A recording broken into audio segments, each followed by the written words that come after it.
ایک حدیث میں یہ بات اس مفہوم کی آئی ہے کہ کسی مسلمان کے لیے جائز نہیں ہے کہ اس کے 3 دن ایسے گزریں جس میں اس نے اپنی وصیت نہ لکھ رکھی ہو. ہماری تو پوری زندگی گزر جاتی ہے بغیر وصیت کے. وصیت کیا ہوتی ہے؟ وصیت ہم نے وصیت کی کوئی ضرورت ابھی تک محسوس نہیں کی. یعنی وہ انسان اصل میں وصیت لکھنے کا عمل کیا ہے؟ وصیت لکھنے کا عمل یہ ہے کہ انسان اپنے آپ کو موت کے لیے پریپیئر کر رہا ہے. وہ اس بات کو بعید از امکان نہیں سمجھ رہا, وہ اس بات کی لائکلیہڈ کو بہت قریب دیکھ رہا ہے اور بہت یقینی طور پر, مطلب وہ اس بات پہ بلیو کرتا ہے کہ ہاں this is to happen, this is to, I have to go. وہ اس بات پر بالکل فرم اس کا عقیدہ ہے. تو ہم 2 منٹ کی ایک ایکٹیویٹی کرتے ہیں چھوٹی سی, اور وہ ایکٹیویٹی یہ ہے, اس ایکٹیویٹی کا اس میں 2 کام کرنے ہیں. ٹھیک ہے, ایک کام تو یہ کرنا ہے کہ ہم ذرا یہ والا کام کریں گے ابھی. ٹھیک ہے, اس میں پریشان تو نہیں ہو رہے, اس میں مطلب اللہ آپ کے لیے آسانی کرے انشاءاللہ. ٹھیک ہے, کام یہ ہے, ہم یہ امیجن کریں کہ آج ہمارا انتقال ہونا ہے. اگر ہم یہ امیجن کریں آج جو ہے after few hours I am going to die. ٹھیک ہے, سو 2 کام ہمیں کرنے ہیں. ایک تو یہ کہ آپ تھنگس ٹو ڈو کا پرچہ بنائیں اور فرض کریں کہ آپ کا انتقال جو ہے وہ عشاء کی نماز کے آدھے گھنٹے کے بعد ہو جائے. اور ویسے ہمیں اجازت نہیں ہے کہ ہم اتنی زیادہ اپنی زندگی کو یقینی سمجھیں. اس وقت ہماری جو زندگی ہے نا وہ بالکل ایسی چل رہی ہے کہ 15-20 سال تک, 20 سال تک کی زندگی کو تو ہم بالکل سیفلی امیجن کر رہے ہیں. مطلب 20 years ahead is no problem, 20 years from now is no problem, it's no big deal. This is the life that I am already assured of. مطلب یہ تو مجھے کہیں میری سیٹنگ ہے جس سے مجھے ایشورنس ملی ہوئی ہے, اندر کی بات مجھے آلریڈی پتہ ہے, میں نے پتہ کی بھی ہے کہ 20 سال تو میں کہیں نہیں جاتا, میں تو ہوں 20 سال. اس کے بعد کی, اور ہم مطلب, اور کچھ لوگوں کی عقل اتنی کمزور ہے کہ وہ یہ سمجھتے ہیں کہ وہ اپنی ذہانت سے زندہ ہیں, وہ اتنی اچھی خوراک اور اتنی اچھے علاج اور اتنا اچھا ہسپتال اور اتنے اچھے ڈاکٹر کے مشوروں کے نتیجے میں اور بھی دیر تک زندہ رہ سکتے ہیں, کوئی مسئلہ ہی نہیں ہے, اتنا کماتے ہیں تو مطلب, یعنی ہم موت کو دھکا نہیں دے سکتے. جتنے بھی پیسے ہوں, جتنا بھی عمل ہو, جتنی بھی علم ہو, جتنی بھی ہوشیاری ہو, موت کو ہم ایک لمحے کا دھکا آگے نہیں دے سکتے. لیکن فرض کریں, یعنی اللہ تعالیٰ مجھے معاف کرے کہ میں آپ کو موت اتنی دور امیجن کروا رہا ہوں کہ میں عشاء کی نماز کے بعد کہہ رہا ہوں. مطلب یعنی فرض کریں کہ, یعنی ویسے تو ہمیں اس بات کی اجازت نہیں ہے, یعنی رسول اللہ صلی اللہ علیہ وسلم اور صحابہ جو ہیں وہ تو پلک جھپکنے کے ٹائم کو ہی اسی فریم کے اندر دیکھتے تھے, ودن سیکنڈز, اس سے زیادہ نہیں امیجن کرتے تھے. لیکن فرض کیجئے کہ ابھی ہو رہے ہیں 10 بج رہے ہیں اور عشاء کی نماز ہے 8 بجے, بہت سی جگہوں پہ 8 بجے, بہت سی جگہوں پہ 8:45 بجے. تو فرض کیجئے کہ انشاءاللہ 8:45 بجے اگر اللہ نے چاہا تو ہم اس دنیا سے نکل جائیں گے. ٹھیک ہے, تو اگر اب ہمارے پاس 8:45 کا مطلب یہ 11 12 1 2 3 4 5 6 7 8 9, یعنی سمجھ لیں تقریباً 10 گھنٹے اور 45 منٹس. تو آپ ایک تھنگس ٹو ڈو بنائیں کہ اگر آج آپ کا انتقال ہونا ہے تو آپ آج کے دن کیا کرنا چاہیں گے. ابھی آپ ناؤ آنورڈز آپ کیا کریں گے؟ اگر آج کا انتقال آپ کا, سپوز آپ کو پتہ لگ جاتا ہے کہ آج آپ کا انتقال لکھا ہوا ہے اور آج آپ کا انتقال ہے, تو آپ کریں گے کیا آج؟ آپ وہ کاموں کی فہرست بنائیں ذرا. ایک کام آپ کو یہ کرنا ہے, کاموں کی فہرست. دوسرا کام یہ کرنا ہے کہ اپنی وصیت, اگر آپ اپنی وصیت لکھیں تو اس وصیت میں کیا لکھیں گے یہ سوچیں. وصیت نہیں لکھیں, یہ سوچیں کہ اگر میں اپنی وصیت پروڈیوس کروں تو اس وصیت میں میں کیا لکھوں گا. بات کلیئر ہو رہی؟ اور اس طرح بھی سوچئے. ہم میں سے ہر ایک نے اپنی شادی کا جوڑا اور اپنے گھر کو اور اپنی گاڑی کو اور اپنے بیڈ روم کو بہت کبھی نہ کبھی کسی نہ کسی اسٹیج پہ سوچا ہوگا. وہ ایسا ہو, وہ ایسا ہو, اس میں یہ ہو, اس میں یہ ہو, پنک کلر کا کلر ہو, یلو کلر کا یہ ہو, بلو کلر کی بیڈ شیٹ ہو. کبھی نہ کبھی کوئی خیال آیا ہوگا کہ ادھر میں ایسے کروں, اس کو میں ایسے کروں, اس کی ایستھیٹکس ایسی ہوں, اس کو ایسے کروں. بالکل اسی طرح اگر آپ سے کہا جائے کہ آپ اپنی تدفین کو پلان کریں, آپ کیا چاہیں گے جس وقت آپ کا انتقال ہو, آپ کی نماز جنازہ کتنی دیر میں ہو, آپ کو غسل کس طرح دیا جائے،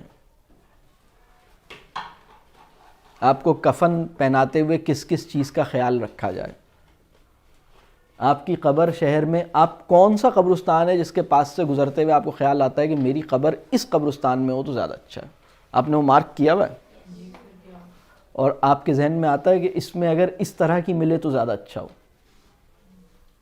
اور آپ کے ذہن میں یہ ٹائم ہے کہ اگر فجر کے وقت میرا انتقال ہو تو میری جنازہ ظہر میں ہو، ظہر کے وقت ہو تو اس وقت ہو، اگر یعنی کس ٹائم پر اور کتنی دیر میں، مطلب آپ وہ سرد خانے میں تھوڑی دیر گزارنا چاہیں گے، نہیں چاہیں گے، فوراً جانا چاہیں گے، کیا مطلب یہ اس کو کتنا آپ نے امیجن کیا ہے، کتنا آپ اپنے تدفین کے جو چھوٹے چھوٹے سٹیپس ہیں وہ آپ کے ذہن میں ہیں، آپ کے ذہن میں کتنا ہے کہ آپ کے جب آپ کا جنازہ اٹھے تو کتنے لوگ آپ کے کندھا دیں آپ کو، نماز جنازہ کون پڑھائے آپ کی، نماز جنازہ کے بعد دعا کس طرح کی ہو آپ کے لیے، آپ نے کتنا امیجن کیا، بات سمجھ آ رہی ہے؟ تو یہ آج کی کلاس ذرا سی تکلیف دہ ہے، اللہ آسان کرے، اللہ تعالیٰ رحم فرمائے۔ اچھا، وصیت کے حوالے سے بھی ہم ایک بات سمجھ لیں کہ سب سے پہلی چیز جو وصیت کے اندر آپ کی ہو، اچھا میں ایک بات اور بتاؤں کہ وصیت کے کانٹینٹس اور تھنگس ٹو ڈو جو آخری دن کی ہے اس کے کانٹینٹس بہت حد تک ایک جیسے ہیں، آپ نے محسوس ہوا آپ کو؟ بہت حد تک ایک جیسے ہیں۔ تو وصیت کیا کرتی ہے؟ وصیت یہ ہمیں پتہ تھوڑی ہے کہ ہمارا آخری دن کون سا ہے۔ اس میں جو دلچسپ بات ہے، وصیت کی ایجوکیشنل ویلیو آپ دیکھیے، ہمیں تھوڑی پتہ ہے کہ ہمارا آخری دن کون سا ہے، اور 2 گھنٹے بھی ملیں گے یا نہیں ملیں گے، 1 گھنٹہ بھی ہے یا 4، یہ تو میں نے 10 گھنٹے امیجن کرائے، اللہ مجھے معاف کرے، مطلب ہمارے لیے جائز نہیں ہے کہ ہم اتنا زیادہ امیجن کریں۔ سچی بات تو یہ ہے، ہمارا ایمان ایسا ہونا چاہیے کہ ہم یہ سمجھیں کہ بس مطلب مجھے نہیں پتہ کہ میرا آگے کیا ہوگا، آئیڈیلی مسلمان کی حالت یہ ہونی چاہیے۔ وصیت جب ہم لکھتے ہیں تو وصیت ایک طرح سے ہمیں ذہنی طور پر بالکل تیار کر رہی ہے، وصیت ہمارے ساتھ غیر معمولی کام کر رہی ہے۔ ایک تو ویسے ہی رائٹنگ کے بائرے میں جو ریسرچز ہیں وہ یہ بتاتی ہیں کہ رائٹنگ جو ہے وہ آپ اپنی سیلف سے کلوزسٹ ہوتے ہیں جب آپ لکھ رہے ہوتے ہیں۔ رائٹنگ جو ہے it brings you close to your own self, your actual self.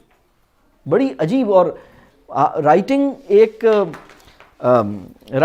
It self ایک طرح کا معرفت نفس کا ایک تجربہ ہے ایک کسی لیول پر، اور جب آپ وصیت لکھ رہے ہیں تو پھر تو آپ کمال، یعنی اس سے بڑھیا بات آپ کیا لکھ سکتے ہیں؟ مطلب رائٹنگ کا اس سے زیادہ سیکرٹ اور عظیم کہہ لیجئے کام کیا ہو سکتا ہے کہ انسان اپنی وصیت لکھ ڈالے؟ یعنی اس سے بڑی رائٹنگ تو ہو ہی نہیں سکتی نا کسی بھی انسان کی۔ آپ کے قلم سے جو سب سے بڑھیا چیز لکھی جائے گی وہ آپ کی وصیت۔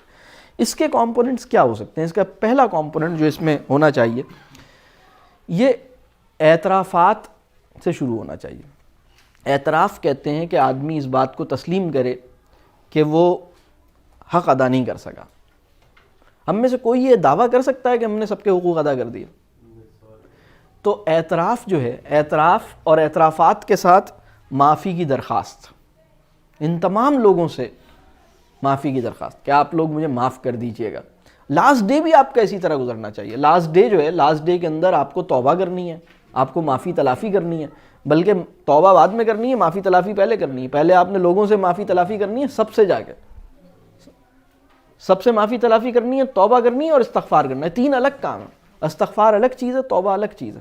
ابھی ہم اس کی ڈیٹیل میں نہیں جا رہا، لیکن اسی طرح جب آپ کا جو وصیت ہے اس میں آپ کے اندر ایک احساس ہے کہ میں اپنی زندگی کو اس طرح نہیں گزار سکا جیسا گزارنے کا حق تھا، میں اپنے معاملات اس طرح نہیں رکھ سکا جیسا مجھے رکھنے چاہیے تھے، اس کو اعتراف کرے، یعنی اس کو ایکسیپٹ کرے، اور پھر لوگوں سے معافی کا خواستگار ہو۔ معافی وہ لوگوں سے کہے کہ بھائی آپ لوگ مجھے معاف کر دیں، تو میری درخواست ہے آپ مجھے، کیونکہ یہ وہ جو دن ہوگا جو جسے ہم یوم الدین کہتے ہیں، اس دن کوئی کسی کا جو ہے وہ یعنی کوئی کسی کے کام نہیں آئے گا۔ یوم یفر المرء من اخیہ وامہ وابیہ وصاحبتہ وبنیہ۔ تو یہ جو ہے نا، آپ یعنی کوئی شوہر بیوی، بیوی شوہر کے کام نہیں آئے گی، ماں بیٹے کے کام نہیں آئے گی، بیٹا ماں کے کام نہیں آئے گا، بھائی بہن کے کام نہیں آئے گا، دوست کسی کے، کوئی کسی کے، دنیا میں کسی کو کسی سے محبت کا جتنا بڑا بھی دعویٰ ہو، اس دن ہر انسان بالکل صرف اور صرف اپنی فکر ہوگی. آپ امیجن کریں کہ وہ دن کیسا ہوگا جس دن ماں کو بیٹے کی اور بیٹے کو ماں کی فکر نہیں ہوگی، بالکل بھی نہیں ہوگی، بالکل بھی نہیں ہوگی. آپ سوچیں وہ کیسا دن ہوگا. تو اسی دنیا میں ہم معافی لوگوں سے لے لیں، مانگ لیں. دوسرا پوائنٹ اس میں جو بہت اہم ہے وہ یہ کہ ہمارے جو فائنینشیلز ہیں، فائنینسز ہیں، ہمارے مالی معاملات ہیں، واجبات ہیں، جو بھی کسی قسم کے، اور وہ مالی واجبات بھی ہو سکتے ہیں، اور کسی نے کوئی کام کہا ہوا تھا، آپ نے کسی سے وعدہ کر رکھا تھا، میں آپ کے لیے یہ کیا کروں گا، میں آپ کو ٹائم دوں گا، میں آپ سے وزٹ کروں گا، میں آپ کے گھر آؤں گا، میں آپ کے ساتھ یہ کروں گا، میں آپ کو لے کے چلوں گا، میں آپ کو فلاں کام کر دوں گا آپ کا. تو واجبات، یہ سب واجبات ہیں. مالی واجبات بھی ہو سکتے ہیں اور اورل کمٹمنٹس بھی ہو سکتی ہیں دوسری فارم میں. نان فائنینشیل کمٹمنٹس اور لائبلٹیز یا آبلیگیشنز ہو سکتی ہیں نا. آپ نے کسی سے کہا کہ میں تمہیں یہ پڑھاؤں گا، آپ نے کسی سے کہا میں تمہیں یہ دوں گا، آپ نے کہا میں تمہارے ساتھ چلوں گا، میں تمہارے گھر وزٹ کروں گا. اس طرح کی بہت سی باتیں ہم نے کی ہوتی ہیں. تو ان کو ریکال کر کے جو آپ کلیئر کر سکتے ہیں کہ بھئی میں یہ نہیں کر سکا، اور جو مالی معاملات ہیں ان کو کلیئر کریں، اس میں بتائیں کہ بھئی یہ اس کا دینا ہے، یہ اس کا دینا ہے. وہ دینے والے معاملات کم از کم کلیئر کریں. ایون اگر لینا بھی ہے تو بھی اس کو کلیئرلی لکھ لیں تاکہ آپ کی اولاد یا آپ کے لواحقین بعد میں آپ کو اس میں الجھے نہیں، کسی چیز میں کلیئر ہو، بالکل ٹرانسپیرنٹ ہو. دوسری بات، یعنی تیسرا پوائنٹ جو ہے وہ ہے ضروری ہدایات اور نصیحتیں. یہ جو ضروری ہدایات اور نصیحتیں ہیں، یہ تدفین سے متعلق بھی ہدایات ہو سکتی ہیں جو آپ لوگ بتا رہے تھے، اور یہ چھوٹی چھوٹی اور ہدایات ہو سکتی ہیں کہ بھائی میں نے مطلب اپنے ملازموں سے متعلق، اپنی چیزوں سے متعلق، کوئی بھی آپ ضروری، مال تو اب آپ کا نہیں ہے، مال تو یہ اب آپ کا چلا گیا، لیکن آپ بہرحال وہ والی ہدایات کے مال میں، یہ شرعی طور پر اس کو آپ انکوائر کر سکتے ہیں کہ کتنا پرسنٹ، غالباً شاید 10% آپ اپنے مال کے اوپر، آپ کو حق ہے کہ آپ اس کے اوپر 1/3 تک ہے، اپنی زندگی میں آپ اتنا جو ہے وہ اپنے مال میں سے ڈیڈیکیٹ کر سکتے ہیں. تو آپ یہ اب آپ کے اوپر ہے کہ آپ 1/3 کرتے ہیں، 10% کرتے ہیں، کتنا کرتے ہیں. تو یہ ضروری ہدایات بھی ہیں. اور یہاں پر تو ضروری ہدایات پلس نصیحتیں. نصیحتیں کیا ہیں؟ Words of wisdom. آپ کی اپنی پوری لائف میں آپ کو جو آپ نے، اگر یہ کہا جائے کہ ایک آدمی جو پوری زندگی گزار کے جا رہا ہے، اس سے 2 جملوں میں پوچھا جائے کہ یار زندگی کی حقیقت کیا ہے، اس کو یعنی زندگی گزارنے کے 2-3 اصول بتاؤ، اپنے بچوں کو، اپنی بیوی کو، اپنے شوہر کو، اپنے چھوٹے بہن بھائی کو، اپنے فیملی کو، اپنے دوستوں کو کیا وزڈم یا لیسن آپ دینا چاہیں گے؟ کوئی لیسن آپ دینا چاہیں گے تو وہ لیسن کیا ہے؟ وہ پوائنٹس کی صورت میں ہو سکتا ہے، چھوٹی چھوٹی باتوں کی صورت میں ہو سکتا ہے. میرا مشورہ ہے کہ تم کبھی یہ نہیں کرنا، میرا مشورہ ہے کہ تم کبھی اس پہ نہیں وہ کرنا، یا اس کو ضرور خاص خیال رکھنا، یا یہ ضرور کرنا. میں نے اپنی زندگی میں یہ دیکھا کہ فلاں چیز کو کرنے سے انسان کبھی ناکام نہیں ہوتا، کامیاب ہوتا. یہ آپ نے اس طرح کی کچھ نصیحتیں کر دیں، ورڈز آف وزڈم جسے ہم کہیں. تو پہلی چیز تھی جس کو ہم نے معافی، تلافی اور اعتراف، وہ والی چیز کہی. دوسری چیز ہے جو ہم اپنے فائنینشیلز اور اپنے جو واجبات ہیں کسی بھی طرح کے، چاہے وہ فائنینشیل ہیں اور دوسرے قسم کے بھی کمٹمنٹس، ان کے حوالے سے. تیسری چیز ہے جو امپورٹنٹ انسٹرکشنز اور جو ہماری ورڈز آف وزڈم، وہ دونوں پہ مشتمل ہے. اس کا یعنی یہ تیسرا کمپوننٹ ہے جس میں ضروری ہدایات بھی ہو سکتی ہیں اور ورڈز آف وزڈم بھی ہو سکتے ہیں. یہ سب میں نے ان کو بتانا. چوتھا پوائنٹ جو ہے وہ، اب جو لوگ آپ کی فیملی کے اسپیشلی بچے ہیں، ان کو آپ حوصلہ دیجیے، تالیف قلب جسے ہم کہتے ہیں. بہرحال آپ کے جانے کا ایک صدمہ ہوگا، یہ لوگ آپ سے محبت کرتے تھے. ابھی ہم اس دنیا میں نہیں ہیں جہاں کوئی کسی کو نہیں یاد کرے گا، ہم اس دنیا میں ہیں جہاں آپ کے چاہنے والے آپ سے محبت کریں گے. ان کا غم، ان کو آپ سے جدائی کا صدمہ، اس کو کمپنسیٹ کرنے کے لیے آپ کے کچھ حوصلے والے جملے ہونے چاہیے، ان کو ایڈریس کر کے. آئیڈیلی آپ ایک انڈیویجول کو ایڈریس کر کے اگر کچھ لکھ دیں، 2 جملے، تو یہ بہت اچھا ہوگا، بہت زبردست بات ہوگی کہ آپ اپنے بلوڈ اپنی فیملی کے لوگوں کو ایک ایک جملہ آپ نے ہر ایک کو ایڈریس کر کے ایک دو جملے لکھ دیے آپ نے، اور اس میں آپ نے انہیں حوصلہ دیا. یہاں پر بھی ورڈز آف وزڈم خود بخود آ رہے ہوں گے، یہاں پر بھی آپ کی حکمت اور یہ سب آ رہی ہوگی، لیکن اصل میں اس کا جو گول ہوگا وہ یہ کہ میں ان کو جس غم میں ہیں، انٹینسٹی آف جو گریف ہے، اس سے باہر نکالنے کے لیے آپ، یہ ایسا ہے جیسے آپ خود ہی اپنی قبر سے باہر نکل کے تھپکی دے کے واپس جا رہے ہیں. بلکہ ایک نظم ہے، یہ غالباً افتخار عارف کی نظم، خیر میں بھول رہا ہوں، بالکل اسی مفہوم کی ہے. یعنی میں آتا اور تمہیں تھپکی دیتا اور چلا جاتا. تو بہرحال 5واں پوائنٹ جو ہے وہ دعاؤں کی اپیل ہے. آپ اپنے لوگوں سے دعاؤں کی اپیل کر سکتے ہیں. آپ چاہیں تو اگر آپ نے یہ سوچا ہوا ہے آپ کہ یہ لوگ میرے لیے یہ دعا کریں، آپ وہ دعائیں لکھ سکتے ہیں کہ بھائی میرے لیے یہ دعا کرنا. آپ اولاد کے لیے لکھ سکتے ہیں رب ارحمہما کما ربیانی صغیرا. یہ اولاد اپنے والدین، آپ اولاد کو یہ دعا سکھائیے بھی اور اولاد کو یہ دعا ریکویسٹ بھی کیجئے کہ میرے لیے دعا کیا کرو. یعنی رب ارحمہما کما ربیانی صغیرا، اے میرے رب، اے ہمارے رب، ہماری والدین پر اسی طرح رحم فرمائیے جس طرح انہوں نے مجھ پر رحم فرمایا تھا جب ہم چھوٹے تھے. اب اس دعا میں لیکن ایک خطرناک لاک یہ لگا ہوا ہے کہ بالکل اسی طرح رحم فرمائیے گا جس طرح انہوں نے مجھ پر رحم فرمایا تھا جب ہم چھوٹے تھے. تو جیسا آپ نے معاملہ اپنے بچوں کے ساتھ کیا تھا ویسا ہی ان کے ساتھ ہو.